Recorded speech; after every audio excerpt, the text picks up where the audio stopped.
अस्सलाम वालेकुम, I am dental surgeon doctor Kiran Naseeb. आज मैं जिस टॉपिक पे आपके साथ बात करना चाह रही हूँ वो है स्लाइवा। स्लाइवा क्या है? थूक। मुंह के अंदर जो पानी पैदा होता है इसे थूक कहते हैं और इंग्लिश में इसे स्लाइवा कहते हैं।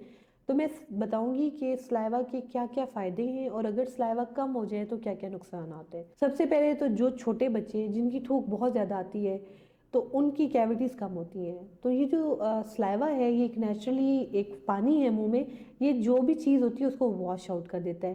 तो केरीज का प्रोसीजर ही यही है कि जब तक आपकी फूड दांत के साथ इम्पैक्ट रहेगी, उसके बाद स्टिक रहेगी, आपकी केरीज का प्रोसीजर स्टार्ट रहेगा।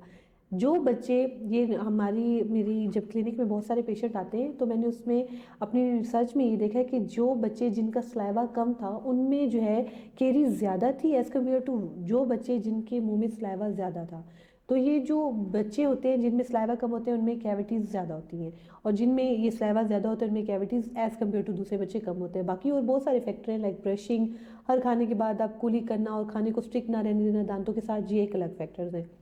अब बड़ों की तरफ आ जाते हैं। वक्त के साथ साथ जैसे इंसान बड़ा होता है तो जो हमारे स्लाइवरी ग्लैंड होते हैं, स्लाइवरी ग्लैंड क्या होते हैं? ये हमारी थूक को प्रोड्यूस करते हैं, स्लाइवा को प्रोड्यूस करते हैं। ये फंक्शन में कम हो जाते हैं, जिसके साथ जैसे जैसे हम बूढ़े होते जाते हैं तो हमारे ड्राई माउथ ज़्यादा हमारा रहने लग जाता है। तो ड्राई माउथ की वजह से बहुत सारे इश्यूज आ जाते हैं। एक नंबर वन, सबसे पहले जो मैंने आपको बताया कि कैरीज उससे बहुत ज़्यादा होती है। इसके अलावा हमारी स्लाइवा में कुछ ऐसे बैक्टीरिया हैं जो ऐसे, और कुछ ऐसे एंजाइम हैं वो फूड को उधर ही डिकम्पोज कर देते हैं। वो एंजाइम आपके स्टमक में नहीं है, ठीक है।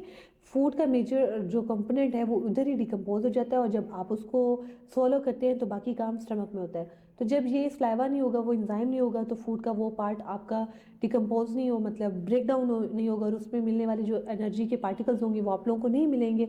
तो इससे एक नुकसान ये हो गया। नंबर थ्री, वही बात होगी कि खाने में मुश्किल होती है। जब स्लाइवा नहीं होगा तो च्यू करने में मुश्किल होती है, दांतों के साथ खाना स्टिक रहेगा और जिसकी वजह से कैरीज भी प्रोड्यूस होंगी। तो जिन पेशेंट में स्लाइवा वक्त के साथ साथ उन्हें फील हो रहा है कि उनका ज़्यादा ड्राई माउथ रहता है तो उनको मैं ये बताऊंगी कि नंबर वन तो वो आएँ, चेकअप करवाएं। हम स्लाइवरी ग्लैंड उनके देखेंगे कि स्लाइवरी ग्लैंड में क्या इशू, कोई इशू से हम सेट करेंगे, ठीक करेंगे।